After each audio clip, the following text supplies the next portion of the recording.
सतगुर बाणी पुरख पुरखोत्तम बाणी स्यों चित लावै गो।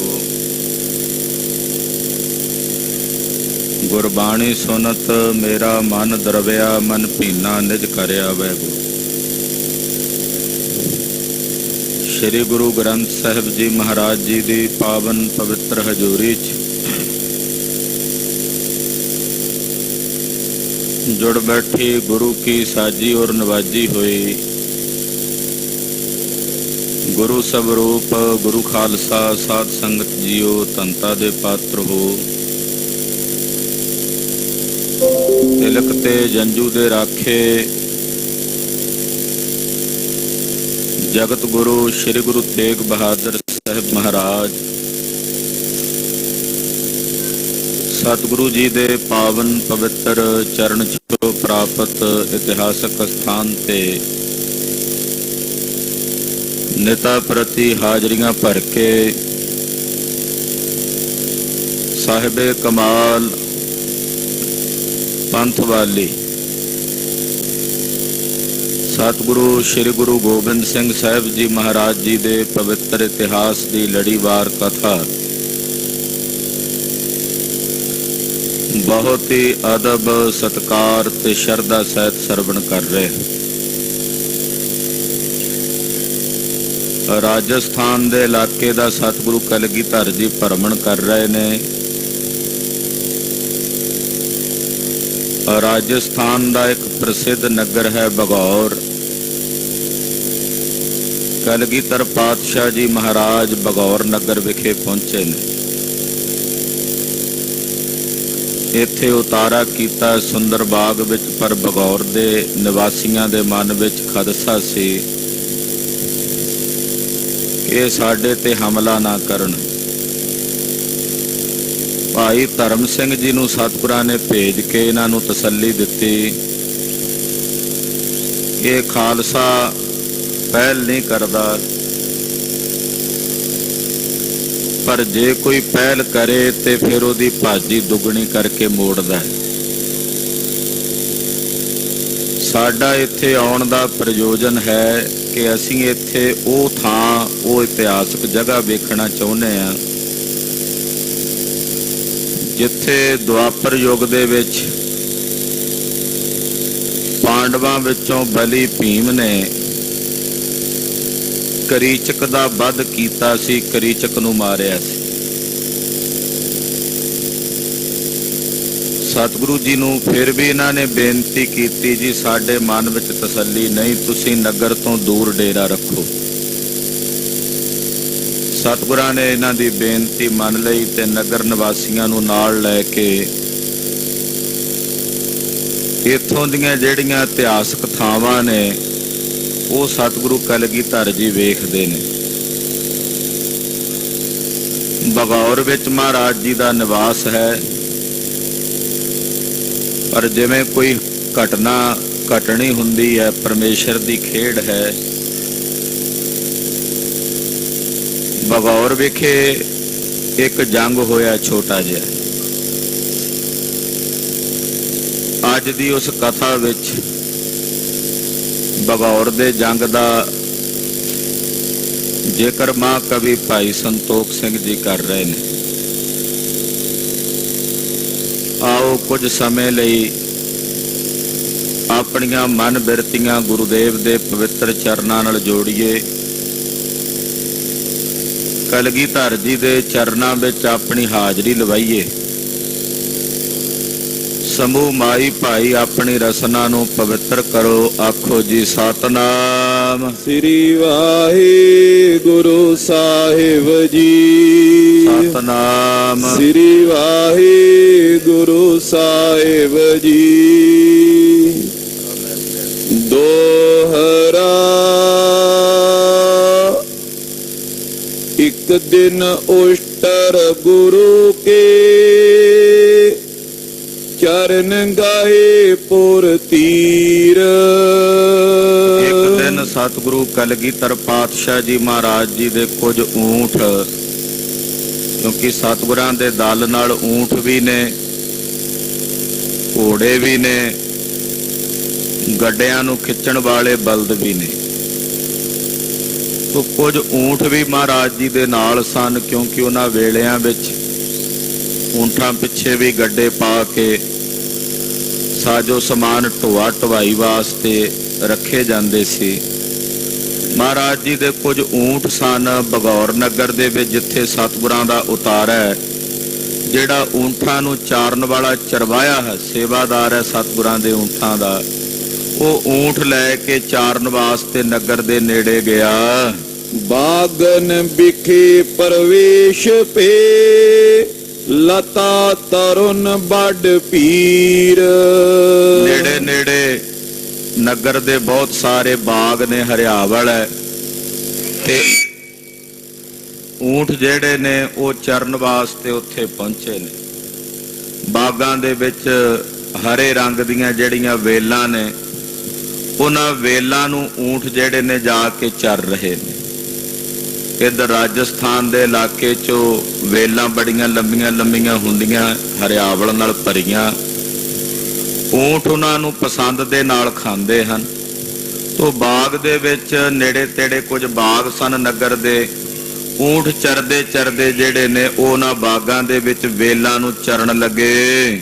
ਚੌਪਈ ਅੰਤਰ ਜਾਏ ਧੋਰ ਤਰ ਖਾਏ। ਉਹ ਊਂਠ ਹੁਣ ਉਹ ਤਾਂ ਪਸ਼ੂ ਨੇ, ਚਾਰਨ ਤਾਂ ਬਾਹਰੋਂ ਬਾਹਰ ਗਏ ਸਨ। ਉਹ ਦੇਵਨੇਤ ਇੱਕ ਬਾਗ ਦੇ ਵਿੱਚ ਪ੍ਰਵੇਸ਼ ਕਰ ਗਏ ਔਰ ਅੰਦਰ ਜਾ ਕੇ ਦਰਖਤਾਂ ਦੇ ਉੱਤੇ ਚੜੀਆਂ ਹੋਈਆਂ ਵੇਲਾਂ ਨੂੰ ਤੋੜ ਤੋੜ ਕੇ ਖਾਣ ਲੱਗੇ। ਇਤਨੇ ਮੈਂ ਮਾਲੀ ਤੈ ਆਏ। ਇਹਨੇ ਨੂੰ ਜਿਹੜੇ ਉਹਨਾਂ ਬਾਗਾਂ ਨੂੰ ਸੰਭਾਲਣ ਵਾਲੇ ਮਾਲੀ ਹੁੰਦੇ ਨੇ, ਉਹ ਮਾਲੀ ਉੱਥੇ ਚੱਲ ਕੇ ਆ ਗਏ। ਪੁਸ਼ਟਨ ਕੈ ਬੋਲਸ਼ਟ ਪ੍ਰਹਾਰੇ।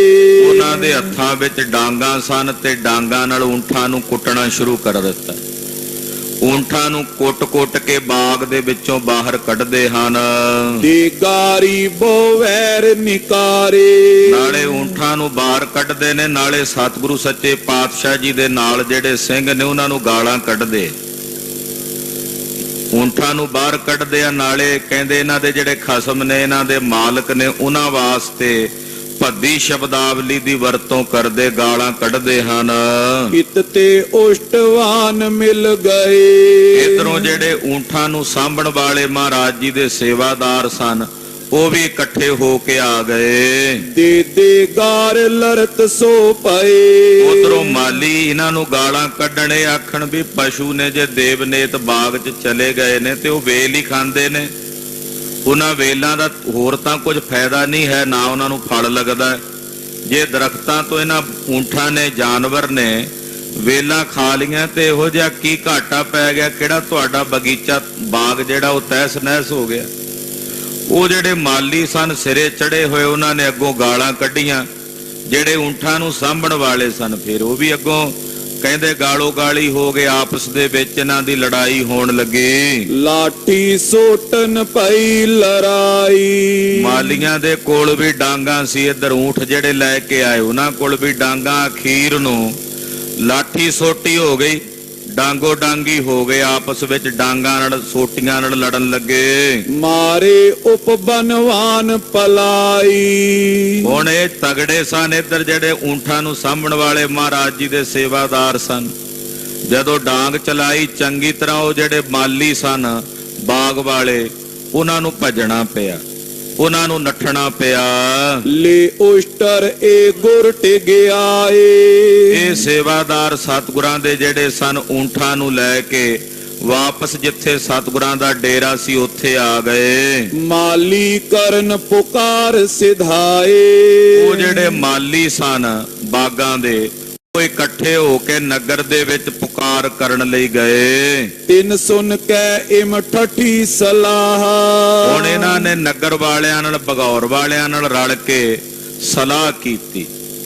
ਬਗੌਰ ਨਗਰ ਨਿਵਾਸੀਆਂ ਨਾਲ ਰਲ ਕੇ ਸਲਾਹ ਕੀਤੀ। ਪਿੰਡ ਵਾਲਿਆਂ ਨੇ ਇਹ ਨਹੀਂ ਸੋਚਿਆ ਵੀ ਇੱਕ ਮਾਲੀਆਂ ਦੀ ਤਰਫ ਸੁਣ ਲਈ ਆ, ਉਧਰੋਂ ਵੀ ਪੱਖ ਸੁਣਨਾ ਚਾਹੀਦਾ। ਆਪਣੇ ਨਗਰ ਦੇ ਜਾਣ ਕੇ ਮਾਲੀਆਂ ਦੀ ਗੱਲ ਸੁਣ ਲਈ, ਪਰ ਸਿੰਘਾਂ ਦਾ ਜਿਹੜਾ ਇੱਧਰ ਸਤਿਗੁਰਾਂ ਦੇ ਸੇਵਾਦਾਰ ਸਨ, ਉਹਨਾਂ ਦਾ ਪੱਖ ਨਹੀਂ ਸੁਣਿਆ।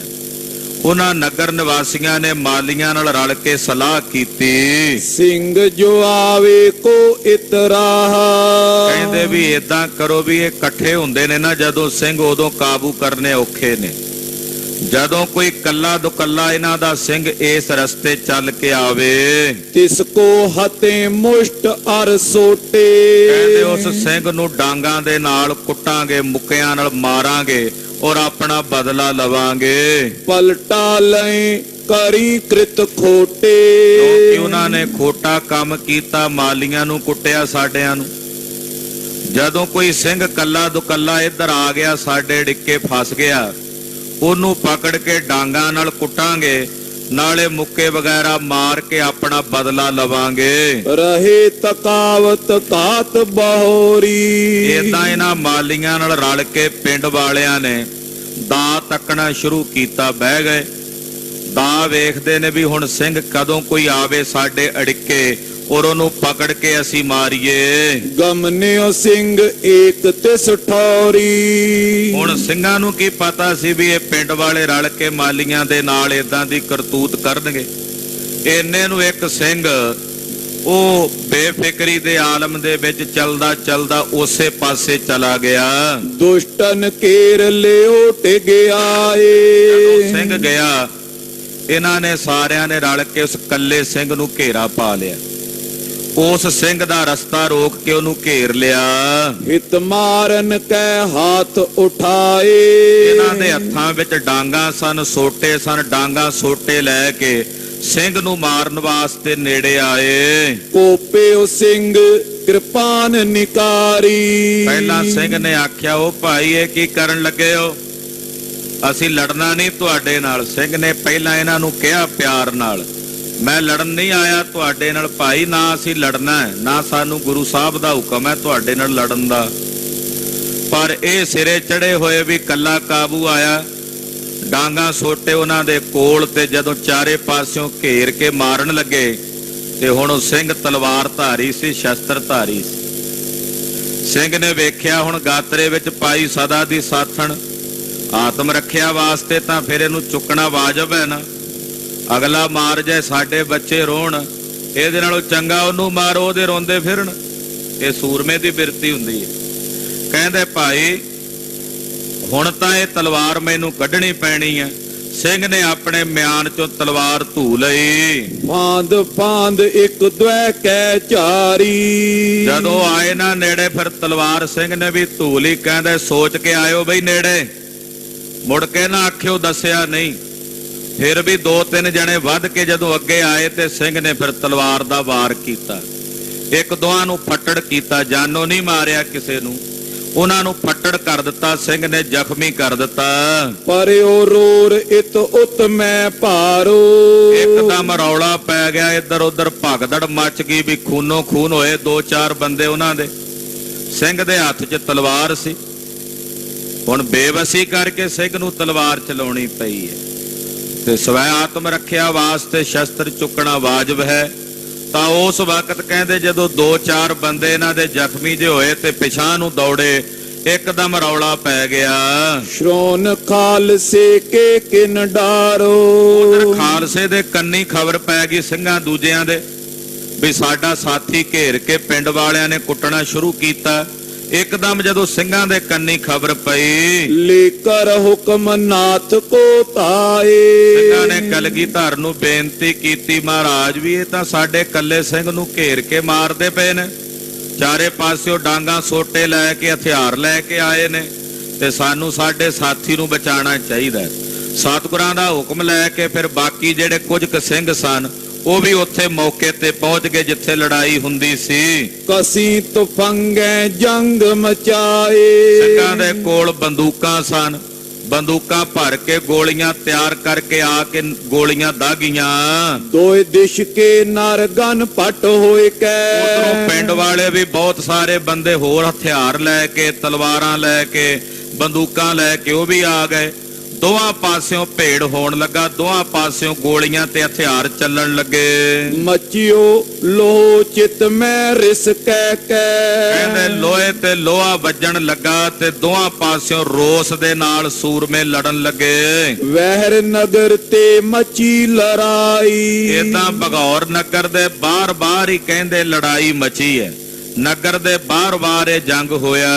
ਵਿਚਰੇ ਸੁਪੱਟ ਤੁਫੰਗ ਚਲਾਈ ਸੂਰਮੇ ਵਿਚਰੇ ਤੇ ਬੰਦੂਕਾਂ ਦੀਆਂ ਗੋਲੀਆਂ ਚਲਾਈਆਂ। ਪਰਿਓ ਨੇਰ ਐਂਚੀ ਤਰਵਾਰੈ ਜਦੋਂ ਨੇੜੇ ਹੋਏ ਤੇ ਫਿਰ ਤਲਵਾਰਾਂ ਧੂ ਲਈਆਂ। ਨਿਕਟ ਹੋਏ ਪਟ ਕੋ ਕੱਟ ਡਾਰੈ ਜਿਹੜਾ ਕੋਈ ਨੇੜੇ ਆਉਂਦਾ ਸਿੰਘ ਆਪਣੀ ਤਲਵਾਰ ਨਾਲ ਉਹਨੂੰ ਕੱਟ ਦਿੰਦੇ ਹਨ। ਹਮਲਾ ਕਰਿਓ ਖਾਲਸੇ ਜਬੇ ਹੁਣ ਜਦੋਂ ਖਾਲਸੇ ਨੇ ਆਪਣੇ ਅੱਗੋਂ ਹੱਥ ਵਿਖਾਏ, ਖਾਲਸੇ ਨੇ ਜਦੋਂ ਆਪਣਾ ਬਲ ਵਿਖਾਇਆ ਨਗਰ ਵਾਲਿਆਂ ਨੂੰ, ਤਾਏ ਬਰੇ ਪੁਰ ਪੀਤਰ ਸਬੇ ਅਖੀਰ ਕਹਿੰਦੇ ਇਹਨਾਂ ਨੂੰ ਸਾਰਿਆਂ ਨੂੰ ਭੱਜ ਕੇ ਨਗਰ 'ਚ ਵੜਨਾ ਪਿਆ। ਆਪਣੇ ਨਗਰ ਦੇ ਵਿੱਚ ਅੱਗੇ ਲੱਗ ਕੇ ਦੌੜ ਕੇ ਵੜ ਗਏ। ਕਾਇਮ ਕਰਿਓ ਪਇਓ ਸਾਵਧਾਨਾ ਨਗਰ ਦਾ ਵੀ ਚਾਰੇ ਪਾਸੇ ਇੱਕ ਫਸੀਲ ਬਣੀ ਹੁੰਦੀ ਆ, ਕਿਲਾ ਬਣਿਆ ਹੁੰਦਾ।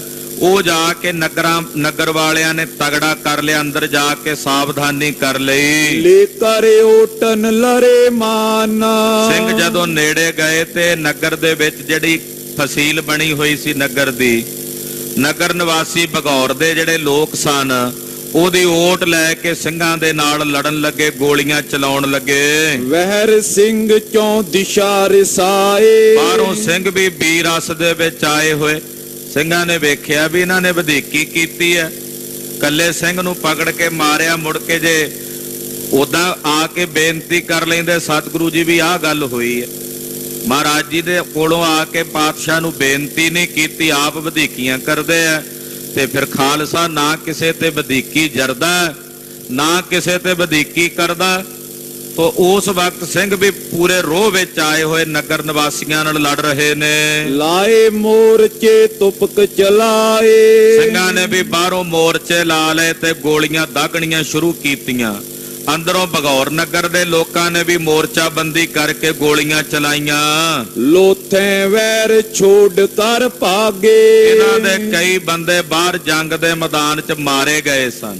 ਉਹਨਾਂ ਦੀਆਂ ਲਾਸ਼ਾਂ ਤੱਕ ਨਹੀਂ ਚੁੱਕੀਆਂ ਭਗੌਰ ਵਾਲਿਆਂ ਨੇ, ਉਹਨਾਂ ਦੀਆਂ ਲਾਸ਼ਾਂ ਬਾਹਰ ਹੀ ਛੱਡ ਕੇ ਅੰਦਰ ਦੌੜ ਗਏ। ਅੰਤਰ ਬਰ ਲੜਨੇ ਲਾਗੇ ਔਰ ਨਗਰ ਦੇ ਵਿੱਚ ਜਾ ਕੇ ਅੰਦਰ ਵੜ ਕੇ ਕਿਲੇ ਦੇ ਵਿੱਚ ਲੜਨ ਲੱਗੇ। ਕਹੋ ਕਹਾਂ ਲਗ ਮਾਚਿਓ ਜੰਗ ਭਾਈ ਸਾਹਿਬ ਕਹਿੰਦੇ ਇੱਕ ਵਾਰੀ ਚੰਗਾ ਮੈਦਾਨ ਭਖ ਗਿਆ, ਜੰਗ ਚੰਗਾ ਹੋਇਆ, ਕਿੱਥੋਂ ਤੱਕ ਵਰਣਨ ਕਰੀਏ। ਛੁਟੇ ਦਉ ਦਿਸ਼ ਪੁੰਜ ਤੁਫੰਗ ਦੋਹਾਂ ਪਾਸਿਓਂ ਬੰਦੂਕਾਂ ਦੀਆਂ ਗੋਲੀਆਂ ਦਗਦੀਆਂ ਨੇ ਚੱਲਦੀਆਂ ਹਨ। ਦ્વੈ ਦਿਸ਼ ਜਬ ਕਮੰਡ ਅਸ ਹੋਆ ਏਦਾਂ ਜਦੋਂ ਦੋਹਾਂ ਪਾਸਿਓਂ ਘਮਾਸਾਨ ਭਿਆਨਕ ਜੰਗ ਹੋਇਆ। ਚੜ ਸਤਿਗੁਰ ਪੁਰ ਚੋਂ ਦਿਸ਼ ਜੋਆ ਕਲਗੀਧਰ ਜੀ ਵੀ ਫਿਰ ਘੋੜੇ ਤੇ ਸਵਾਰ ਹੋ ਕੇ ਨਗਰ ਦੇ ਚਾਰੇ ਪਾਸੇ ਫਿਰ ਕੇ ਵੇਖਣ ਲੱਗੇ ਕਿ ਨਗਰ ਦੇ ਕਿਹੜੇ ਪਾਸਿਓਂ ਅੰਦਰ ਐਂਟਰੀ ਹੋ ਸਕਦੀ ਹੈ। ਨਗਰ ਦੇ ਚਾਰੇ ਪਾਸੇ ਫਿਰ ਕੇ ਮਹਾਰਾਜ ਜੀ ਵੇਖਦੇ ਹਨ। ਪੋਰ ਸਥਾਨ ਅਗਾਰੀ ਠਾਂਡੇ ਜਿਹੜਾ ਨਗਰ ਦਾ ਵੱਡਾ ਦਰਵਾਜ਼ਾ ਹੁੰਦਾ ਬਾਹਰਲੇ ਪਾਸੇ, ਉਹਦੇ ਅੱਗੇ ਜਾ ਕੇ ਸਾਰੇ ਨਗਰ ਨਿਵਾਸੀ ਖਲੋਤੇ ਨੇ। ਬਾਹਰ ਸਿੰਘ ਖੜੇ, ਕਲਗੀਧਰ ਜੀ ਵੀ ਆ ਗਏ। ਸਿੰਘਨ ਸੰਗ ਕਯੋ ਨੇ ਗਾਡੇ ਔਰ ਇਧਰੋਂ ਸਿੰਘਾਂ ਨੇ ਵੇਖਿਆ ਕਿ ਦਰਵਾਜ਼ਾ ਕੋਈ ਬਹੁਤਾ ਤਗੜਾ ਨਹੀਂ ਹੈ। ਕਾਲਿਓ ਹੇਲ ਪੋਰ ਚੱਲ ਜੈ ਮਹਾਰਾਜ ਜੀ ਨੇ ਹੁਕਮ ਕੀਤਾ, ਸਿੰਘੋ ਕੋਈ ਦਰਵਾਜ਼ਾ ਬਹੁਤਾ ਮਜ਼ਬੂਤ ਨਹੀਂ, ਹੱਲਾ ਕਰਕੇ ਤੋੜ ਦਿਓ। ਤੋ ਸਿੰਘ ਉਸ ਵਕਤ ਬੜੀ ਤਿਆਰੀ ਨਾਲ ਕਮਰ ਕੱਸੇ ਕਰਕੇ ਅੱਗੇ ਵਧੇ ਦਰਵਾਜ਼ਾ ਤੋੜਨ ਲਈ। ਅਰੇ ਸੁਕਾਟੋ ਤੂਰਨ ਲਈਐ ਸਿੰਘਾਂ ਗੁਰਮਤਾ ਕਰ ਲਿਆ, ਜਿਹੜਾ ਅੜੇਗਾ ਅੱਗੋਂ ਕੱਟ ਦੇਾਂਗੇ, ਮਾਰ ਦੇਾਂਗੇ। ਸੁਨਤ ਖਾਲਸੇ ਤਜੀ ਤੁਫੰਗੈ ਮਹਾਰਾਜ ਜੀ ਦਾ ਹੁਕਮ ਸੁਣਦਿਆਂ ਖਾਲਸੇ ਨੇ ਬੰਦੂਕਾਂ ਦੀਆਂ ਗੋਲੀਆਂ ਦਾਗੀਆਂ। ਮਾਰ ਕਰ ਸ਼ੋਰੇ ਉਤੰਗੈ ਮਾਰ ਲਓ ਦੀ ਆਵਾਜ਼ ਸੁਣਾਈ ਦਿੰਦੀ ਹੈ। ਉਧਰੋਂ ਬਗੌਰ ਨਿਵਾਸੀ ਵੀ ਅੱਗੋਂ ਇਹੀ ਆਵਾਜ਼ ਦੇ ਨਾਲ ਜਵਾਬ ਦਿੰਦੇ ਹਨ। ਕੈਂਚ ਮਿਆਨ ਤੇ ਲਈ ਕਿਰਪਾਨੇ। ਸਿੰਘਾਂ ਨੇ ਮਿਆਨਾਂ ਚੋਂ ਤਲਵਾਰਾਂ ਧੂਲੀਆਂ ਜਦੋਂ ਨਗਰ ਦੇ ਦਰਵਾਜ਼ੇ ਦੇ ਕੋਲ ਪਹੁੰਚੇ, ਦੂਰ ਪੋਰ ਸਮੁਖ ਕਰ ਹਾਨੇ। ਔਰ ਜਾ ਕੇ ਸਾਹਮਣੇ ਜਿਹੜਾ ਦਰਵਾਜ਼ਾ ਸੀ ਨਗਰ ਦਾ ਉਹਨੂੰ ਤੋੜਿਆ। ਤਜ ਭਾਗੇ ਪੁਰ ਕੋਟ ਆਤੰਕੇ। ਜਦੋਂ ਦਰਵਾਜ਼ਾ ਤੋੜਿਆ ਤੇ ਜਿਹੜੇ ਨਗਰ ਵਾਲੇ ਸਨ ਉਹ ਭੱਜ ਕੇ ਅੰਦਰ ਇੱਕ ਕਿਲਾ ਬਣਿਆ ਹੋਇਆ ਸੀ, ਉਸ ਕਿਲੇ ਦੇ ਵਿੱਚ ਜਾ ਵੜਨ ਵਾਸਤੇ ਭੱਜੇ ਕਿ ਕਿਲੇ ਦੇ ਵਿੱਚ ਜਾ ਕੇ ਮੁਕਾਬਲਾ ਕਰਾਂਗੇ। ਪਏ ਪ੍ਰਵੇਸ਼ ਸਿੰਘ ਬਰ ਬੰਕੇ। ਤੇ ਸਿੰਘ ਜਦੋਂ ਦਰਵਾਜ਼ਾ ਖੁੱਲ ਗਿਆ ਨਗਰ ਦਾ, ਤੋੜ ਦਿੱਤਾ ਦਰਵਾਜ਼ਾ ਤੇ ਨਗਰ ਬਗੌਰ ਦੇ ਵਿੱਚ ਸਿੰਘ ਪ੍ਰਵੇਸ਼ ਕਰ ਗਏ। ਤੇ ਜਿਹੜੇ ਬਗੌਰ ਦੇ ਲੜਨ ਵਾਲੇ ਲੜਾਕੂ ਸਨ ਇਹ ਕਿਲੇ ਦੇ ਵਿੱਚ ਜਾ ਕੇ ਵੜ ਕੇ ਕਿਲੇ 'ਚ ਬਾਗੀ ਹੋ ਗਏ, ਆਕੀ ਹੋ ਗਏ। ਲੂਟਨ ਲਗੇ ਨਗਰ ਕੋ ਫੇਰ। ਸਿੰਘਾਂ ਨੇ ਫਿਰ ਆਪਣੇ ਹੱਥ ਵਿਖਾਏ ਨਗਰ ਨਿਵਾਸੀ ਜਿਨ੍ਹਾਂ ਜਿਨ੍ਹਾਂ ਵਧੀਕੀਆਂ ਕੀਤੀਆਂ ਸਨ ਉਹਨਾਂ ਨੂੰ ਜਾ ਕੇ ਦੰਡ ਦਿੱਤਾ। ਪਾਜੇ ਪੁਰ ਜਨ ਡਰ ਕੋ ਹੀਰ। ਖਾਲਸੇ ਦਾ ਭੈ ਵੇਖ ਕਰਕੇ ਬਹੁਤ ਸਾਰੇ ਨਗਰ ਨਿਵਾਸੀ ਨਗਰ ਛੱਡ ਕੇ ਭੱਜਣ ਲੱਗੇ। ਉਤੋ ਦੁਰਗ ਤੈ ਪਏ ਮਵਾਸੀ। ਔਰ ਨਗਰ ਦੇ ਵਿੱਚ ਹੀ ਇੱਕ ਵੱਡਾ ਕਿਲਾ ਸੀ, ਉਹਦੇ ਕੁਝ ਖੰਡਰ ਹੁਣ ਵੀ ਹਨ ਨਗਰ ਦੇ ਵਿੱਚ। ਉਸ ਕਿਲੇ ਦੇ ਵਿੱਚ ਨਗਰ ਨਿਵਾਸੀ ਸਾਰੇ ਜਾ ਕੇ ਵੜ ਕੇ ਬਾਗੀ ਹੋ ਕੇ ਅੰਦਰੋਂ ਲੜਨ ਲੱਗੇ। ਰਹੇ ਵੈਰ ਸੋ ਕਰੇ ਬਿਨਾਸ਼ੀ। ਜਿਹੜੇ ਕਿਲੇ ਤੋਂ ਬਾਹਰ ਸਨ ਉਹਨਾਂ ਨੂੰ ਸੋਧਾ ਲੱਗਾ, ਕਈ ਭੱਜ ਗਏ, ਕਈਆਂ ਨੇ ਹੱਥ ਜੋੜ ਕੇ ਖਾਲਸੇ ਦੀ ਸ਼ਰਨ ਕਬੂਲ ਕਰ ਲਈ। ਦੁਰਗ ਚੁਗਿਰ ਦੇ ਘੇਰਾ ਡਾਰਾ। ਹੁਣ ਸਿੰਘਾਂ ਨੇ ਕਿਲੇ ਦੇ ਚਾਰੇ ਪਾਸੇ ਜਾ ਕੇ ਘੇਰਾ ਪਾ ਲਿਆ। ਕਿਲਾ ਉਚਾਈ ਤੇ ਸੀ, ਚੌਂ ਪਾਸਿਓਂ ਸਿੰਘਾਂ ਨੇ ਜਾ ਕੇ ਕਿਲੇ ਦੀ ਘੇਰਾਬੰਦੀ ਕਰ ਲਈ। ਲੂਟਿਓ ਸ਼ਹਿਰ ਜਹਾਂ ਕੈ ਸਾਰਾ। ਬਗੌਰ ਨਗਰ ਤਕਰੀਬਨ ਸਾਰਾ ਤਹਿਸ ਨਹਿਸ ਹੀ ਹੋ ਗਿਆ, ਬਹੁਤਿਆਂ ਦੇ ਘਰ ਉਜੜ ਗਏ। ਕ੍ਰਿਤ ਮਿਸ਼ਟਾਨ ਅੰਨ ਪਟਕਨੇ। ਬਹੁਤ ਸਾਰੀਆਂ ਰਸਤਾਂ ਬਸਤਾਂ ਸਿੰਘਾਂ ਨੇ ਇੱਥੋਂ ਆਪਣੇ ਕਬਜ਼ੇ 'ਚ ਕਰ ਲਈਆਂ। ਤਨ ਤੇ ਆਦ ਜਿਤਕ ਜਿਸ ਬਨੇ। ਕੋਈ ਅੰਨ ਵਗੈਰਾ ਜਾਂ ਹੋਰ ਜਿਹੜੀਆਂ ਰਸਤਾਂ ਬਸਤਾਂ ਲੰਗਰ ਵਿੱਚ ਕੰਮ ਆ ਜਾਣ ਉਹ ਰਸਤਾਂ ਬਸਤਾਂ ਸਿੰਘਾਂ ਨੇ ਕਬਜ਼ੇ 'ਚ ਕਰ ਲਈਆਂ। ਲੂਟ ਕੂਟ ਕਰ ਸਿੰਘ ਅਗਾਏ। ਏਦਾਂ ਖਾਲਸੇ ਨੇ ਇਹਨਾਂ ਨਗਰ ਨਿਵਾਸੀਆਂ ਨੂੰ ਸੋਧਾ ਲਾ ਕੇ ਇਹਨਾਂ ਦੀ ਕਰਨੀ ਦਾ ਫਲ ਦਿੱਤਾ। ਇਹਨਾਂ ਨੂੰ ਜਿਨ੍ਹਾਂ ਨੇ ਹੱਥ ਜੋੜ ਕੇ ਬੇਨਤੀ ਕੀਤੀ ਉਹਨਾਂ ਦੇ ਉੱਤੇ ਖਾਲਸੇ ਨੇ ਹੱਥ ਨਹੀਂ ਖੋਲਿਆ। ਜਿਹੜੇ ਅੜੀਆਂ ਫੜੀਆਂ ਕਰਦੇ ਸਨ ਉਹਨਾਂ ਨੂੰ ਸੋਧਾ ਲਾਇਆ, ਉਹਨਾਂ ਨੂੰ ਲੁੱਟਿਆ ਕੁੱਟਿਆ। ਦੁਰਗ ਚੁਗਿਰ ਦੇ ਪੁੰਨ ਸਮੁਦਾਏ। ਫਿਰ ਜਿਹੜੇ ਉਹ ਕਿਲੇ ਵਿੱਚ ਬੈਠੇ ਸੀ ਅੰਦਰ ਆਕੀ ਹੋ ਕੇ ਖਾਲਸੇ ਦੀ ਸ਼ਰਨ ਨਹੀਂ ਆਏ, ਸਗੋਂ ਕਿਲੇ ਦੇ ਵਿੱਚ ਆਕੀ ਹੋ ਕੇ ਲੜਨ ਵਾਸਤੇ ਬਿਗਲ ਵਜਾ ਦਿੱਤਾ। ਉਸ ਕਿਲੇ ਦੇ ਚਾਰੇ ਪਾਸੇ ਹੁਣ ਸਿੰਘ ਮੋਰਚੇ ਲਾ ਕੇ ਬਹਿ ਗਏ। ਨਿਕਸਨ ਅਰ ਪ੍ਰਵੇਸ਼ ਹੋਏ ਨਾਈ। ਕਿਲੇ ਦੇ ਚਾਰੇ ਪਾਸਿਓਂ ਏਦਾਂ ਘੇਰਾਬੰਦੀ ਕੀਤੀ ਸਿੰਘਾਂ ਨੇ ਵੀ ਨਾ ਕੋਈ ਕਿਲੇ ਚੋਂ ਬਾਹਰ ਆ ਸਕਦਾ ਸੀ, ਨਾ ਹੁਣ ਕੋਈ ਕਿਲੇ ਦੇ ਅੰਦਰ ਜਾ ਸਕਦਾ ਸੀ। ਛੋਟੇ ਤੁਫੰਗ ਜੰਗ ਵੱਡ ਮਾਈ। ਅੰਦਰੋਂ ਕਿਲੇ ਚੋਂ ਵੀ ਬੰਦੂਕਾਂ ਦਾਗ ਰਹੇ ਨੇ, ਗੋਲੀਆਂ ਦਾਗ ਰਹੇ ਨੇ।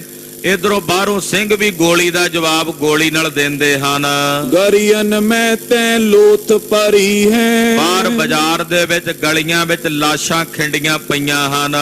ਪਾਜੀ ਸਕਲ ਨਾ ਸੈਨ ਅਰੀ ਹੈ। ਔਰ ਕਹਿੰਦੇ ਜਿਹੜੀ ਇਹਨਾਂ ਦੀ ਵੱਡੀ ਸੈਨਾ ਸੀ, ਕਿਉਂਕਿ ਬਗੌਰ ਇੱਕ ਛੋਟੀ ਜੀ ਰਿਆਸਤ ਸੀ, ਉਹ ਸੈਨਾ ਜਿਹੜੀ ਸੀ ਉਹ ਤਾਂ ਤਕਰੀਬਨ ਭੱਜ ਗਈ ਜਾਂ ਬਹੁਤੇ ਜਿਹੜੇ ਸਨ ਉਹ ਕਿਲੇ ਦੇ ਵਿੱਚ ਵੜ ਗਏ। ਧਰਮ ਸਿੰਘ ਕੋ ਪ੍ਰਭ ਬੁਲਵਾਏ। ਇਧਰ ਕਲਗੀਧਰ ਪਾਤਸ਼ਾਹ ਜੀ ਨੇ ਬਾਹਰ ਹੀ ਮਹਾਰਾਜ ਜੀ ਦਾ ਆਸਣ ਸੀ, ਨਗਰ 'ਚ ਨਹੀਂ ਆਏ।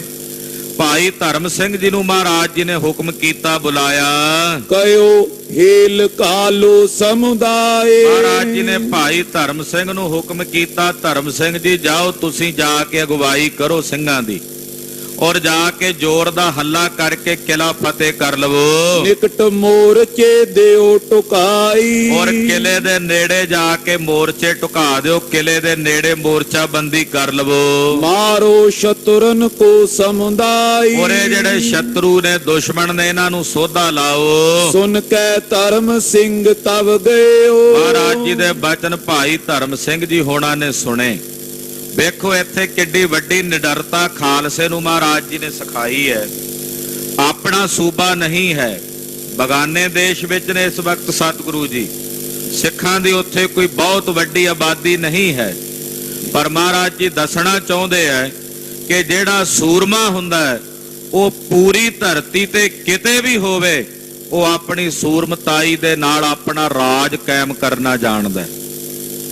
ਉਹ ਸੰਸਾਰ ਦੇ ਕਿਸੇ ਕੋਨੇ 'ਚ ਵੀ ਕਿਉਂ ਨਾ ਹੋਵੇ, ਜੇ ਕਿਤੇ ਵੀ ਵਧੀਕੀ ਹੋਵੇ ਤਾਂ ਉਹ ਸੂਰਮਾ ਉਸ ਵਧੀਕੀ ਦੇ ਖਿਲਾਫ ਆਪਣੀ ਆਵਾਜ਼ ਨੂੰ ਬੁਲੰਦ ਕਰਦਾ ਹੈ।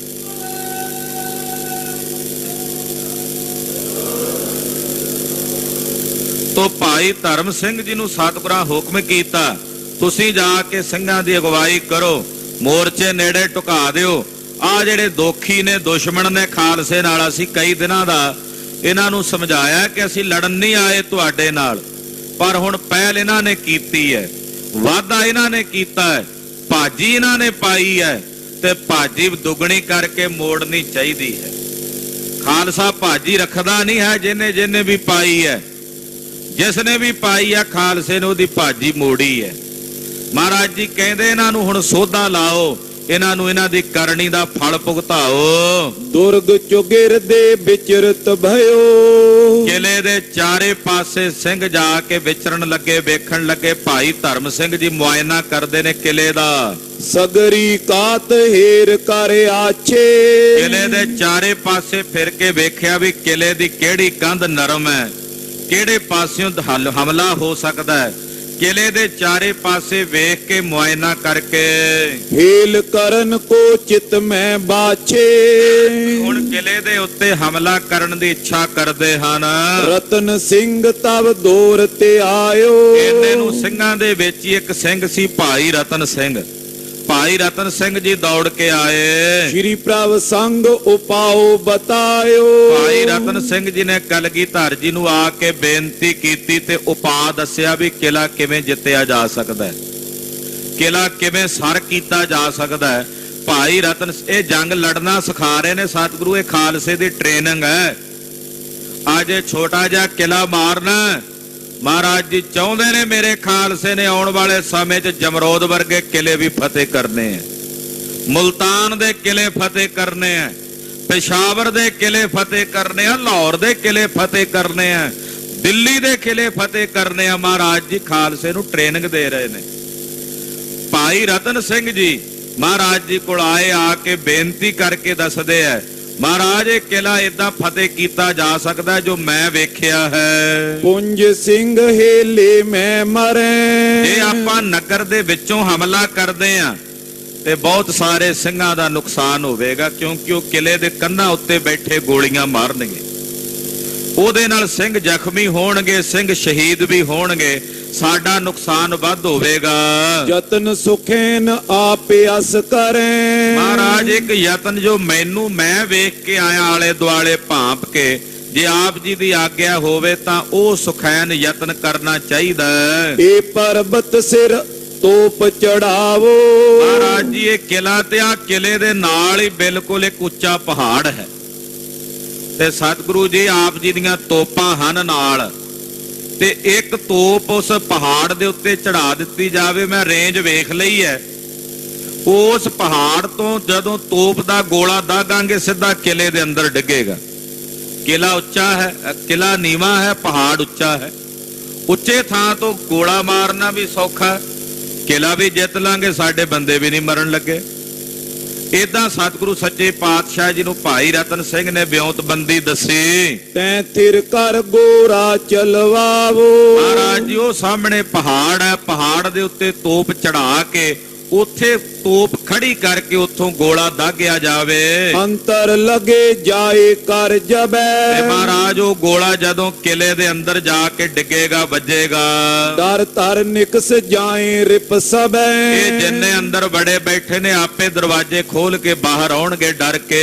ਸੁਨ ਸਤਿਗੁਰ ਆਚੀ ਬਿਦਮਾਨੀ। ਮਹਾਰਾਜ ਜੀ ਬੜੇ ਖੁਸ਼ ਹੋਏ, ਕਹਿੰਦੇ ਰਤਨ ਸਿੰਘ ਇਹ ਤਾਂ ਬੜੀ ਵਧੀਆ ਵਿਉਂਤਬੰਦੀ ਦੱਸੀ ਹੈ। ਦੱਸਣ ਨੂੰ ਤਾਂ ਸਾਹਿਬ ਵੀ ਦੱਸ ਸਕਦੇ ਸਨ, ਪਰ ਮਹਾਰਾਜ ਸਿੰਘਾਂ ਨੂੰ ਟ੍ਰੇਨਿੰਗ ਦੇ ਰਹੇ ਸੀ।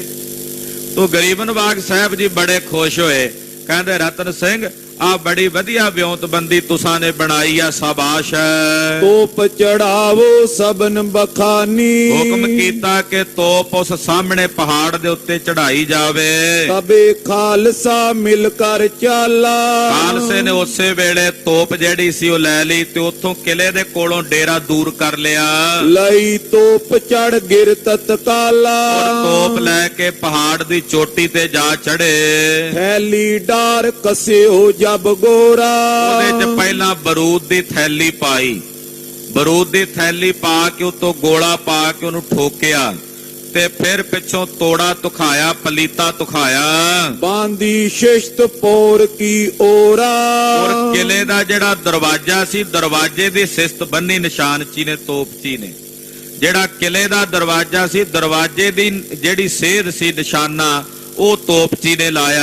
ਪਾਏ ਬਰੂਦ ਅਗਨ ਤਬ ਲਾਈ, ਬਰੂਦ ਪਾ ਕੇ ਜਦੋਂ ਅੱਗ ਲਾਈ, ਧੋਖਿਓ ਪਲੀਤਾ ਵੱਡ ਗਰ ਜਾਈ। ਬਰੂਦ ਫਟਿਆ ਤੇ ਅਗਲੇ ਪਾਸਿਓਂ ਗੋਲਾ ਜਿਹੜਾ ਸੀ ਉਹ ਤੇਜ਼ੀ ਨਾਲ ਨਿਕਲਿਆ ਤੇ ਭਿਆਨਕ ਆਵਾਜ਼ ਆਈ। ਮਨੋ ਗਾਜ ਗਿਰ ਕਰੀ ਆਵਾਜ਼, ਕਹਿੰਦੇ ਮਾਨੋ ਜਿਵੇਂ ਬੱਦਲ ਗੱਜ ਕੇ ਡਿੱਗ ਪਿਆ ਹੋਵੇ, ਜਿਵੇਂ ਬੱਦਲ ਡਿੱਗਿਆ ਹੋਵੇ ਕਿਤੇ ਗਰਜ ਕੇ, ਏਦਾਂ ਆਵਾਜ਼ ਆਈ ਗੋਲੇ ਦੇ ਚੱਲਣ ਦੀ। ਸੁਨ ਰਿਪਕੇ ਤੀਰਜ ਉਰ ਪਾਜ, ਜਦੋਂ ਦੁਸ਼ਮਣਾਂ ਨੇ ਗੋਲੇ ਦੇ ਚੱਲਣ ਦੀ ਆਵਾਜ਼ ਸੁਣੀ, ਗੋਲਾ ਹਲੇ ਬਾਅਦ ਚ ਪਹੁੰਚਿਆ, ਕਈਆਂ ਦੇ ਦਿਲ ਪਹਿਲਾਂ ਹੀ ਫੇਲ ਹੋ ਗਏ, ਕਈਆਂ ਦੇ ਪਹਿਲਾਂ ਹੀ ਹਾਰਟ ਫੇਲ ਹੋ ਗਏ ਡਰ ਦੇ ਨਾਲ।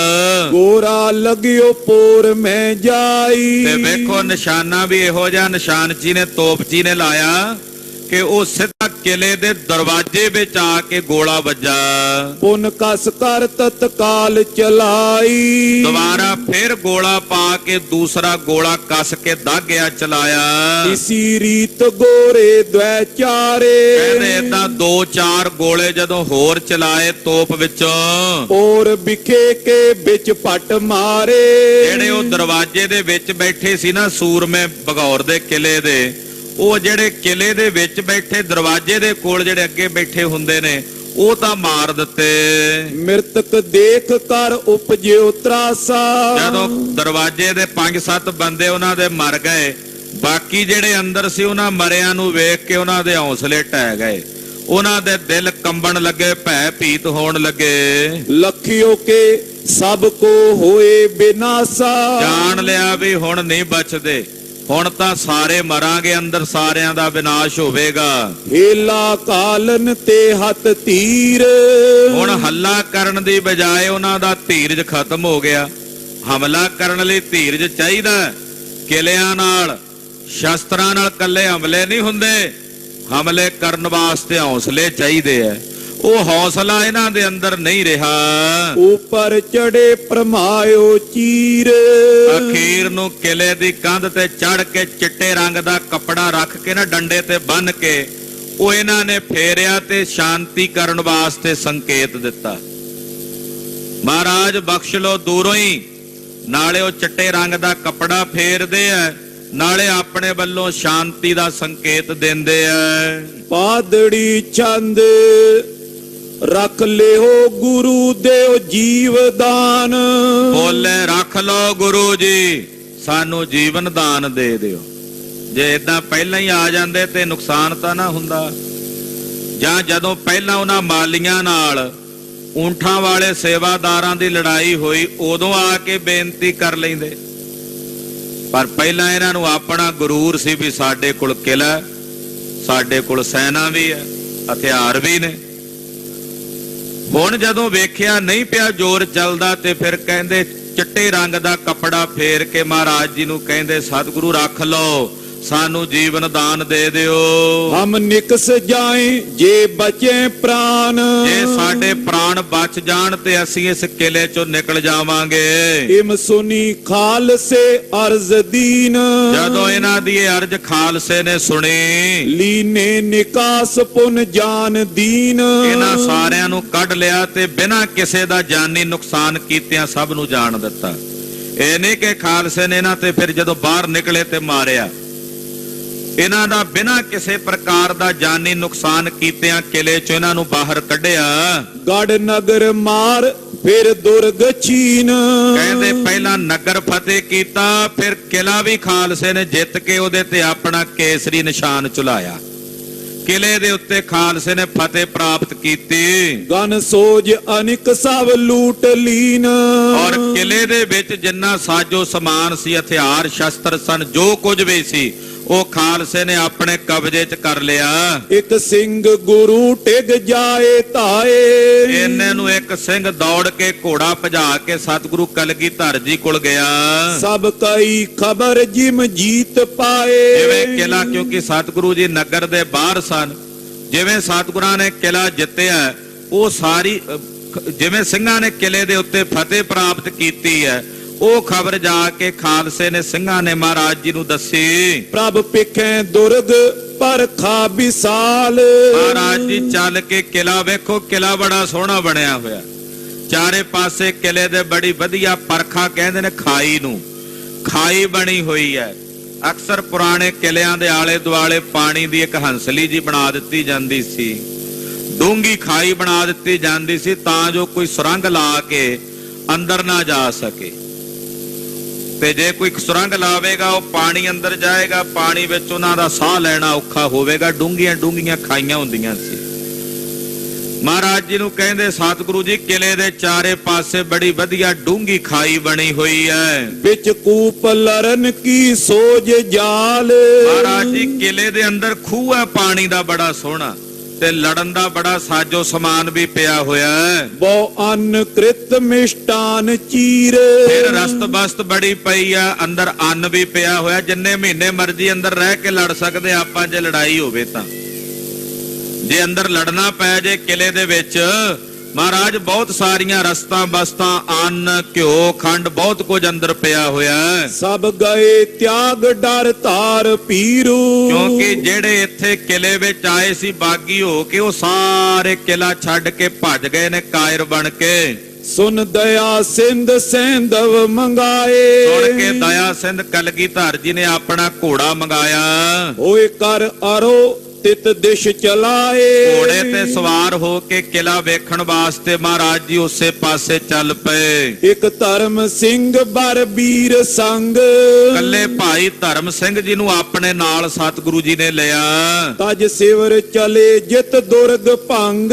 ਔਰ ਜਿੱਧਰ ਉਹ ਕਿਲਾ ਖਾਲਸੇ ਨੇ ਜਿੱਤਿਆ, ਉਸ ਪਾਸੇ ਮਹਾਰਾਜ ਜੀ ਚੱਲ ਪਏ। ਕੇ ਤੀਕ ਦੂਰ ਜਬ ਕੀਏ ਪਿਆਨ। ਕਿਉਂਕਿ ਨਗਰ ਤੋਂ ਵਾਵਾ ਦੂਰ ਡੇਰਾ ਸੀ ਕਲਗੀਧਰ ਜੀ ਦਾ। ਕੱਲੇ ਧਰਮ ਸਿੰਘ ਹੋਣਾ ਨੂੰ ਨਾਲ ਲਿਆ ਸਤਿਗੁਰੂ ਜੀ, ਤੇ ਕਿਲੇ ਨੂੰ ਵੇਖਣ ਵਾਸਤੇ ਉਸ ਪਾਸੇ ਨੂੰ ਚੱਲ ਪਏ। ਨਗਰੀ ਬਗੌਰ ਭੂਪਤ ਮਾਨ। ਜਿਹੜਾ ਬਗੌਰ ਦਾ ਰਾਜਾ ਸੀ ਇੱਥੋਂ ਦਾ, ਸੋ ਹੁਤੋ ਵੈਰ ਸੁਧ ਸੁਨ ਤੇ ਆਏ। ਉਹ ਰਾਜਾ ਕਿਤੇ ਬਾਹਰ ਗਿਆ ਹੋਇਆ ਸੀ, ਉੱਥੇ ਮੌਕੇ ਤੇ ਨਹੀਂ ਸੀ ਉਸ ਦਿਨ ਜਿਸ ਦਿਨ ਲੜਾਈ ਹੋਈ। ਉਹਨੂੰ ਜਦੋਂ ਖਬਰ ਹੋਈ ਤੇ ਉਹ ਵਾਪਸ ਆਇਆ। ਡੇਰਾ ਨਿਹਾਰ ਔਰ ਮੈਂ ਰਿਸਾਏ। ਜਦੋਂ ਸਤਿਗੁਰਾਂ ਦਾ ਡੇਰਾ ਉਹਨੇ ਵੇਖਿਆ ਤੇ ਰਾਜਾ ਬੜਾ ਗੁੱਸੇ ਵਿੱਚ ਆਇਆ। ਤਬ ਪਰਿਓ ਤਾਏ ਤਜ ਸਰ ਤੁਫੰਗ। ਉਹਦੇ ਨਾਲ ਕੁਝ ਉਹਦੇ ਸਿਪਾਹੀ ਸਨ, ਤੇ ਉਹ ਲੈ ਕੇ ਆਪਣੇ ਬੰਦਿਆਂ ਨੂੰ ਤੇ ਹਮਲਾ ਕਰਨ ਲਈ ਆਇਆ। ਕੁਛ ਹੁਤੇ ਸਿੰਘ ਤਿਨ ਕੀਨ ਜੰਗ। ਕੁਝ ਕੁ ਸਿੰਘਾਂ ਨੇ ਜਦੋਂ ਵੇਖਿਆ ਡੇਰੇ ਦੇ ਉੱਤੇ, ਜਿਹੜੇ ਬਾਹਰ ਡੇਰਾ ਸੀ, ਉੱਥੇ ਉਹਨੇ ਹਮਲਾ ਕੀਤਾ ਬਗੌਰ ਦੇ ਰਾਜੇ ਨੇ। ਸਤਿਗੁਰੂ ਜੀ ਇੱਧਰ ਨੂੰ ਆ ਰਹੇ ਸਨ, ਕੁਝ ਸਿੰਘ ਬਗੌਰ ਦੇ ਕਿਲੇ ਦੇ ਵਿੱਚ ਸਨ, ਏਦਾਂ ਵੰਡੇ ਹੋਏ ਸੀ ਸਿੰਘ। ਕੁਝ ਕੁ ਸਿੰਘ ਡੇਰੇ ਦੇ ਉੱਤੇ ਸੀ ਛੱਡੇ ਹੋਏ। ਜਦੋਂ ਰਾਜੇ ਨੇ ਹਮਲਾ ਕੀਤਾ, ਜਿਹੜੇ ਉਹ ਕੁਝ ਕੁ ਸਿੰਘ ਸਨ, ਉਹਨਾਂ ਨੇ ਮੁਕਾਬਲਾ ਕੀਤਾ। ਦੋਏ ਦਿਸ਼ਨ ਬਕਾਰਾ ਮਾਰ ਮਾਰ। ਤਾਂ ਦੋਹਾਂ ਪਾਸਿਓਂ ਮਾਰ ਬਕਾਰਾ ਹੋਇਆ। ਮਰ ਗਏ ਕਿਤਕ ਗਿਰ ਗਏ ਸੁਮਾਰ। ਕਈ ਮਰੇ ਕਈ ਜ਼ਖਮੀ ਹੋਏ। ਵੱਡ ਪਰਿਓ ਰੋਰ ਗੁਰ ਸੁਨਤ ਕਾਨ। ਜਦੋਂ ਮਹਾਰਾਜ ਜੀ ਨੇ ਪਿੱਛੇ ਡੇਰੇ 'ਚ ਰੌਲਾ ਸੁਣਿਆ ਤੇ ਇੱਕਦਮ ਕੰਨੀ ਆਵਾਜ਼ ਪਈ। ਹਟ ਪਰੇ ਤੁਰਤ ਬਨ ਸਾਵਧਾਨ। ਮਹਾਰਾਜ ਜੀ ਤਾਂ ਨਗਰ ਵੱਲ ਜਾ ਰਹੇ ਸੀ, ਵਾਪਸ ਮੁੜੇ। ਸਤਿਗੁਰੂ ਵੀ ਪਿੱਛੇ ਹਮਲਾ ਹੋ ਗਿਆ ਡੇਰੇ ਤੇ। ਸਤਿਗੁਰੂ ਜੀ ਨੇ ਜਦੋਂ ਆਵਾਜ਼ ਸੁਣੀ, ਧਰਮ ਸਿੰਘ ਨੂੰ ਨਾਲ ਲਿਆ ਤੇ ਵਾਪਸ ਨਗਰ ਪਿੱਛੇ ਡੇਰੇ ਵੱਲ ਸਤਿਗੁਰੂ ਜੀ ਆਪਣੇ ਪੜਾਅ ਵੱਲ ਮੁੜੇ। ਇੱਕ ਧਰਮ ਸਿੰਘ ਪਟ ਸੰਗ ਜਾਏ। ਭਾਈ ਧਰਮ ਸਿੰਘ ਜੀ ਸਤਿਗੁਰਾਂ ਦੇ ਨਾਲ ਹਨ। ਦੇਖਿਓ ਲਰੰਤ ਬਾਗੋਰ ਰਾਏ। ਅੱਗੇ ਆ ਕੇ ਸਤਿਗੁਰਾਂ ਵੇਖਿਆ ਵੀ ਡੇਰੇ ਤੇ ਬਗੌਰ ਦੇ ਰਾਜੇ ਨੇ ਹਮਲਾ ਕੀਤਾ। ਉਹ ਆ ਕੇ ਲੜ ਰਿਹਾ ਹੈ। ਉਤ ਹੋਤੇ ਰਾਵ ਅਸਵਾਰ ਦੋਏ। ਉਧਰ ਬਗੌਰ ਦਾ ਰਾਜਾ ਤੇ ਇੱਕ ਉਹਦੇ ਨਾਲ ਉਹਦਾ ਸਵਾਰ ਸੀ। ਇਤ ਗੁਰੂ ਧਰਮ ਸਿੰਘ ਸੰਗ ਜੋਏ। ਇਧਰ ਸਤਿਗੁਰੂ ਜੀ ਤੇ ਸਤਿਗੁਰਾਂ ਦੇ ਨਾਲ ਉਹਨਾਂ ਦਾ ਸਿੰਘ ਭਾਈ ਧਰਮ ਸਿੰਘ ਹੈ, ਉਹ ਵੀ ਦੋ ਜਣੇ ਨੇ, ਰਾਜਾ ਤੇ ਉਹਦਾ ਸਿਪਾਹੀ, ਉਹ ਅੱਗੇ ਆ ਕੇ ਖੜੇ ਨੇ। ਇਧਰੋਂ ਸਤਿਗੁਰੂ ਜੀ ਤੇ ਧਰਮ ਸਿੰਘ ਜੀ ਹਨ। ਪੈਦਲ ਸਮੂਹ ਦੋਨੋਂ ਦਿਸ਼ਾਨ। ਔਰ ਕੁਝ ਕੁ ਪੈਦਲ ਸੂਰਮੇ ਨੇ ਜਿਹੜੇ ਦੋਹਾਂ ਪਾਸੇ ਨੇ, ਰਾਜੇ ਦੇ ਪਿੱਛੇ ਵੀ ਪੈਦਲ ਨੇ, ਸਤਿਗੁਰਾਂ ਦੇ ਨਾਲ ਵੀ ਪੈਦਲ ਨੇ। ਘੋੜ ਸਵਾਰ ਦੋ ਹੀ ਨੇ, ਰਾਜਾ ਘੋੜ ਸਵਾਰ ਆ ਔਰ ਉਹਦੇ ਨਾਲ ਇੱਕ ਉਹਦਾ ਸਿਪਾਹੀ ਹੈ। ਇਧਰ ਕਲਗੀਧਰ ਜੀ ਘੋੜ ਸਵਾਰ ਨੇ ਤੇ ਨਾਲ ਮਹਾਰਾਜ ਜੀ ਦੇ ਸਿੰਘ ਭਾਈ ਧਰਮ ਸਿੰਘ ਜੀ ਨੇ, ਬਾਕੀ ਪੈਦਲ ਖੜੇ ਹਨ। ਝੂਟੇ ਤੁਫੰਗ ਤੀਖਨ ਸੁਬਾਨ। ਤੇ ਪੈਦਲ ਸੂਰਮੇ ਜਿਹੜੇ ਨੂੰ ਲੜ ਰਹੇ ਨੇ, ਗੋਲੀਆਂ ਚੱਲ ਰਹੀਆਂ ਨੇ, ਤੀਰ ਚੱਲ ਰਹੇ ਨੇ। ਸਤਿਗੁਰੂ ਕਹਿਓ ਸੁਨ ਧਰਮ ਸਿੰਘ। ਮਹਾਰਾਜ ਜੀ ਭਾਈ ਧਰਮ ਸਿੰਘ ਨੂੰ ਕਹਿਣ ਲੱਗੇ, ਧਰਮ ਸਿੰਘ ਜੀ ਸੁਣੋ, ਰਣ ਜਾਓ ਅਗਰ ਬਨ ਰੂਪ ਸਿੰਘ। ਸਿੰਘ ਦਾ ਰੂਪ ਬਣ ਕੇ ਜਾਓ ਸ਼ੇਰ ਦਾ, ਤੇ ਜੰਗ ਦੇ ਮੈਦਾਨ ਚ ਅੱਗੇ ਜਾਓ ਜਿੱਥੇ ਬਗੌਰ ਦਾ ਰਾਜਾ ਖੜਿਆ। ਉਤ ਦੋਏ ਇਤੇ ਹਮ ਦੋਏ ਜਾਨ। ਉਧਰ ਉਹ ਦੋ ਜਣੇ ਨੇ ਘੋੜ ਸਵਾਰ, ਇਧਰੋਂ ਆਪਾਂ ਦੋ ਜਣੇ ਹਾਂ। ਇੱਕ ਸੰਗ ਇੱਕ ਪਿਰ ਹੈ ਮਹਾਨ। ਇੱਕ ਨਾਲ ਤੁਸੀਂ ਭਿੜੋ, ਇੱਕ ਨਾਲ ਮੈਂ ਭਿੜਦਾ, ਦੋਵਾਂ ਦੇ ਨਾਲ ਦੋਵੇਂ ਭਿੜਾਂਗੇ। ਸੁਨ ਧਰਮ ਸਿੰਘ ਹਿਆ ਕੋ ਤਵਾਏ। ਮਹਾਰਾਜ ਜੀ ਦਾ ਬਚਨ ਸੁਣ ਕੇ ਧਰਮ ਸਿੰਘ ਨੇ ਘੋੜਾ ਅੱਗੇ ਕੀਤਾ। ਰਣ ਸਮੁਖ ਗਇਓ ਰਿਪ ਹੱਥ ਨਚਾਏ। ਵੈਰੀ ਨੂੰ ਚਾਹ ਨਾਲ ਮਾਰਨ ਵਾਸਤੇ ਧਰਮ ਸਿੰਘ ਜੀ ਅੱਗੇ ਆਏ। ਉੱਚੇ ਪੁਕਾਰ ਲੀਨੋ ਹਕਾਰ। ਕਿਉਂਕਿ ਪੈਦਲ ਸੂਰਮੇ ਲੜ ਰਹੇ ਸੀ, ਘੋੜ ਸਵਾਰ ਖੜੇ ਸਨ। ਧਰਮ ਸਿੰਘ ਜੀ ਜਦੋਂ ਅੱਗੇ ਆਏ ਤੇ ਆ ਕੇ ਉਹ ਰਾਜੇ ਦੇ ਨਾਲ ਜਿਹੜਾ ਉਹਦਾ ਸਿਪਾਹੀ ਖੜਾ ਸੀ ਘੋੜ ਸਵਾਰ, ਉਹਨੂੰ ਜਾ ਕੇ ਭਾਈ ਧਰਮ ਸਿੰਘ ਨੇ ਵੰਗਾਰਿਆ। ਇਤੇ ਆਓ ਆਪਨੋ ਕਰੋ ਵਾਰ। ਕਹਿੰਦੇ ਉਹ ਸੂਰਮਿਆ ਇੱਧਰ ਆ ਤੇ ਆ ਕੇ ਆਪਣਾ ਵਾਰ ਪਹਿਲਾਂ ਕਰ ਲੈ। ਮੈਂ ਹੱਥੋਂ ਕਿਦੋਂ ਅਬ ਲਿਓ ਸੰਭਾਰ। ਜੇ ਤੂੰ ਵਾਰ ਪਹਿਲਾਂ ਨਹੀਂ ਕਰਨਾ ਤੇ ਫਿਰ ਮੈਂ ਕਰ ਦੇਣਾ, ਤੇ ਫਿਰ ਮੇਰਾ ਵਾਰ ਚੱਲ। ਪਰ ਮੈਂ ਚਾਹੁੰਨਾ ਕਿ ਪਹਿਲਾਂ ਤੂੰ ਆਪਣਾ ਵਾਰ ਕਰ ਲੈ, ਕਿਤੇ ਮੁੜ ਕੇ ਤੇਰੇ ਮਨ 'ਚ ਰੀਝ ਨਾ ਰਹਿ ਜਾਏ ਕਿ ਮੈਂ ਕਲਗੀਧਰ ਦੇ ਸਿੰਘ ਦੇ ਉੱਤੇ ਵਾਰ ਨਹੀਂ ਕਰ ਸਕਿਆ। ਕਹਿੰਦੇ ਇਸ ਕਰਕੇ ਪਹਿਲਾ ਵਾਰ ਤੂੰ ਕਰ ਲੈ, ਜੇ ਨਹੀਂ ਕਰਨਾ ਤੇਰਾ ਹੌਸਲਾ ਨਹੀਂ ਪੈਂਦਾ ਤੇ ਫਿਰ ਮੈਂ ਕਰਦਾ, ਮੇਰਾ ਵਾਰ ਝੱਲ ਲੈ। ਸੁਨ ਪਇਓ ਸਮੁਖ ਸਰ ਕੋ ਨਿਕਾਰ। ਬਗੌਰ ਦੇ ਰਾਜੇ ਦਾ ਇੱਕ ਚੰਗਾ ਸੂਰਮਾ ਸੀ, ਯੋਧਾ ਸੀ, ਤਾਂ ਹੀ ਘੋੜੇ ਤੇ ਚੜਿਆ ਹੋਇਆ। ਉਹਨੇ ਅੱਗੇ ਆ ਕਰਕੇ ਭਾਈ ਸਾਹਿਬ ਭਾਈ ਧਰਮ ਸਿੰਘ ਦੇ ਉੱਤੇ ਵਾਰ ਕਰਨ ਦੀ ਤਿਆਰੀ ਕੀਤੀ। ਧਰ ਤਨੁਖ ਵਿਖੇ ਐਚਿਓ ਸਜੋਰ। ਉਹਨੇ ਤੀਰ ਕੱਢਿਆ, ਕਮਾਨ ਦੇ ਵਿੱਚ ਜੜ ਕੇ ਤਿੱਖਾ ਤੀਰ ਚਲਾਇਆ। ਖਰ ਹੋਤੋ ਕੋਰ ਦੀਨੋ ਸੋ ਛੋਰ।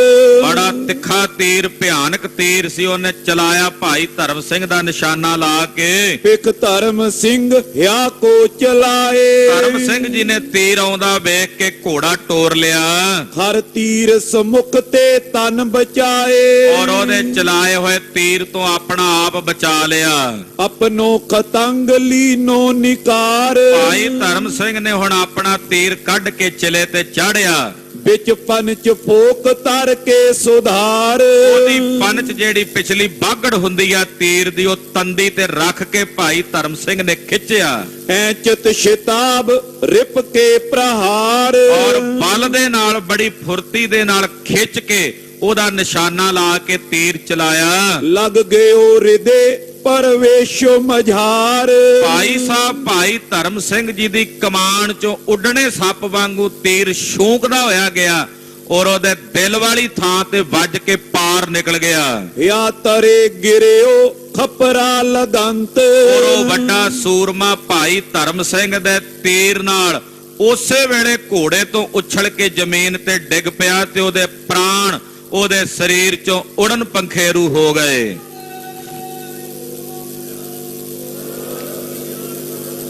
ਛਿਨ ਵਿਖੇ ਪਰਿਓ ਚਿਤ ਪ੍ਰਾਨ ਹੰਤ। ਇੱਕ ਛਿਨ ਵਿੱਚ ਹੀ ਮਿੱਟੀ 'ਚ ਗਰਕ ਹੋ ਗਿਆ, ਮਾਨੋ ਜਿਵੇਂ ਕਿਸੇ ਮਾਂ ਨੇ ਜਣਿਆ ਹੀ ਨਾ ਹੋਵੇ। ਕਦੇ ਪੈਦਾ ਹੀ ਨਾ ਕੀਤਾ ਹੋਵੇ। ਪਿਕ ਭੂਪ ਕੋਪ ਕੈ ਆਏ ਤਾਏ। ਉਹਦੇ ਨਾਲ ਜਿਹੜਾ ਬਗੌਰ ਦਾ ਰਾਜਾ ਸੀ ਗੁੱਸੇ ਵਿੱਚ ਆ ਕੇ ਸਤਿਗੁਰਾਂ ਵੱਲ ਵਧਿਆ। ਗੁਰ ਸਮੁਖ ਬਾਨ ਪੈਨੋ ਚਲਾਏ। ਇਹਨੇ ਸਤਿਗੁਰੂ ਸੱਚੇ ਪਾਤਸ਼ਾਹ ਜੀ ਦੀ ਸੇਧ ਲਾ ਕੇ ਆਪਣਾ ਤੀਰ ਚਲਾਇਆ ਬਗੌਰ ਦੇ ਰਾਣੇ ਨੇ। ਕੋਰਾ ਫੰਦਾਏ ਇਤ ਉਤ ਫੇਰੰਤ। ਸਤਿਗੁਰੂ ਜੀ ਨੇ ਘੋੜਾ ਫੇਰਿਆ ਤੇ ਇੱਧਰ ਉੱਧਰ ਜਦੋਂ ਵਿਚਰੇ ਨਿਜ ਪਟਨ ਪ੍ਰੇਰ ਜੈ ਕੋ ਚਾਹੰਤ। ਔਰ ਆਪਣੇ ਸੂਰਮਿਆਂ ਨੂੰ ਪ੍ਰੇਰ ਕੇ ਜਿੱਤ ਚਾਹੁੰਦੇ ਹਨ। ਸਿਰ ਮੋਰ ਪਟਨ ਕੇ ਤਨ ਸੰਭਾਰ। ਸਤਿਗੁਰੂ ਜੀ ਨੇ ਵੇਖਿਆ ਰਾਜੇ ਨੇ ਤੀਰ ਚਲਾਇਆ ਖਾਲੀ ਚਲਾ ਗਿਆ, ਦੂਜਾ ਚਲਾਇਆ ਦੂਜਾ ਵੀ ਖਾਲੀ ਚਲਾ ਗਿਆ ਉਹਦਾ ਤੀਰ। ਹੁਣ ਸਤਿਗੁਰੂ ਜੀ ਨੇ ਆਪਣਾ ਖਪਰਾ ਤੀਰ 4 ਉਂਗਲ ਚੌੜਾ ਆਪਣੀ ਪੰਚ ਤੇ ਚਾੜਿਆ। ਤਤਕਾਲ ਤੀਰ ਪਾਥਾ ਨਿਕਾਰ। ਔਰ ਪੱਥੇ ਵਿੱਚੋਂ ਤੀਰ ਕੱਢਿਆ, ਉੱਡਣਾ ਤੀਰ ਮਹਾਰਾਜ ਜੀ ਨੇ। ਕਰ ਐਂਚ ਕਾਨ ਲਗ ਛੋਰ ਦੀਨ। ਔਰ ਉਹਦੀ ਬਾਗੜ ਪਕੜ ਕੇ ਕੰਨਾਂ ਤੱਕ ਖਿੱਚ ਕੇ ਮਹਾਰਾਜ ਜੀ ਨੇ ਤੀਰ ਚਲਾਇਆ। ਹੱਥ ਭਾਲ ਵਿਖੇ ਸੋ ਮਾਰ ਲੀਨ। ਉਹ ਤੀਰ ਬਗੌਰ ਦੇ ਰਾਜੇ ਦੇ ਮੱਥੇ ਵਿੱਚ ਵੱਜ ਕੇ ਪਾਰ ਨਿਕਲ ਗਿਆ ਤੇ ਰਾਜਾ ਘੋੜੇ ਤੋਂ ਧੜਮ ਦੇ ਕੇ ਜ਼ਮੀਨ ਤੇ ਡਿੱਗ ਪਿਆ।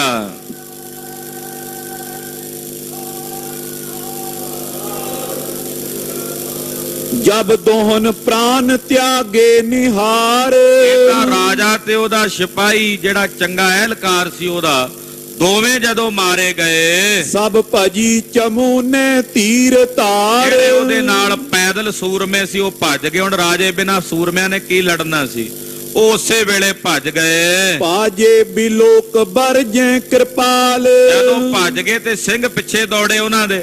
ਮਹਾਰਾਜ ਜੀ ਸਿੰਘਾਂ ਨੂੰ ਵਰਜਦੇ ਹਨ। ਇਨ ਹਤੋ ਨਾਏ ਤਜ ਜੰਗ ਸ਼ਾਲ। ਮਹਾਰਾਜ ਜੀ ਕਹਿੰਦੇ ਨਾ ਬਈ ਭਜਦਿਆਂ ਨੂੰ ਨਹੀਂ ਮਾਰਨਾ, ਇਹ ਜੰਗ ਦਾ ਮੈਦਾਨ ਛੱਡ ਕੇ ਜਾ ਰਹੇ ਨੇ, ਜਾਣ ਦਿਓ। ਲੀਨੇ ਹਟਾਏ ਗੁਰ ਸੰਗ ਜਾਲ। ਮਹਾਰਾਜ ਜੀ ਨੇ ਆਪਣੇ ਨਾਲ ਦੇ ਸਾਥੀ ਸਿੰਘਾਂ ਨੂੰ ਉਹਨਾਂ ਦੇ ਪਿੱਛੇ ਜਾਣ ਤੋਂ ਰੋਕ ਲਿਆ। ਸਭ ਸਿਵਰ ਵਿਖੇ ਕਰ ਕੇ ਸੰਭਾਲ। ਔਰ ਜਿਹੜੇ ਕੁਝ ਸਿੰਘ ਜ਼ਖਮੀ ਹੋ ਗਏ ਸਨ ਡੇਰੇ 'ਚ ਉਹਨਾਂ ਦੀ ਸੰਭਾਲ ਕੀਤੀ। ਬਾਘੋਰ ਨਾਥ ਮਗ ਜੁੱਧ ਮਾਰ। ਇਹ ਤਾਂ ਬਗੌਰ ਦਾ ਰਾਜਾ ਰਸਤੇ 'ਚ ਹੀ ਮਾਰਿਆ ਗਿਆ। ਪੁਰ ਲੂਟ ਲੀਨ ਗੜ ਦੁਰਗਦਾਰ।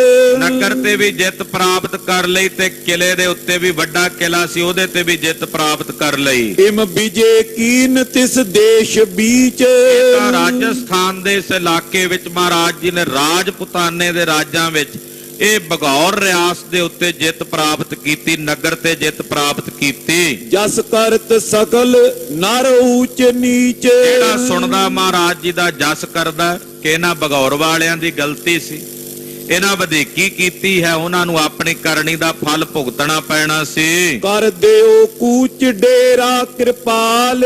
ਬਗੌਰ ਵਿੱਚ ਕਿਲੇ 'ਚ ਸਤਿਗੁਰਾਂ ਨੇ ਕੁਝ ਦਿਨ ਆਪਣਾ ਟਿਕਾਣਾ ਰੱਖਿਆ।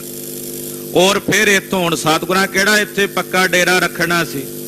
ਮਹਾਰਾਜ ਸੱਚੇ ਪਾਤਸ਼ਾਹ ਜੀ ਨੇ ਬਗੌਰ ਤੋਂ ਅੱਗੇ ਕੂਚ ਕਰ ਦਿੱਤਾ, ਅੱਗੇ ਚਾਲੇ ਮਾਰ ਦਿੱਤੇ।